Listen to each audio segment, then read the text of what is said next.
So I think if you're interested in global policy, if you're interested in your stance and how the world is working around you and how that impacts you, I think this is a very, very important podcast, right? Ultimately, you don't live in your own economy by yourself. You're living in a competitive environment. And whatever happens somewhere else in the world, it impacts you in one way or the other, maybe with massive delays, but it impacts you. So being educated about global policy, being educated about international economics is critically important to see where you stand in the world and what affects you and how you can actually monetize that.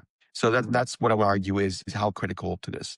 Number two, it's any podcasts and podcasts which are a great way of becoming more in tune with the industries and segments that you're in and learning from other people's experiences, right? Is to build a larger library of experience knowledge. And you don't have to experience everything yourself, but you can actually read about it and learn from other people's experiences. So that's why podcasts become so critically important. Is it allows you to see the world from multiple different perspectives and circumstantial structures. I think ultimately what is greatly appreciative is the fact that you're bringing people together and having them engage in honest, insightful conversations and asking great questions that allow people to really explore, new natures of their industry. And this knowledge share allows other people to it impacts other people to see the world a different perspective, especially when we have a global audience. Because what happens in Saudi Arabia, what happens in Spain, or what happens in Lithuania or Austria, it may be different than what we see in Washington and in London. So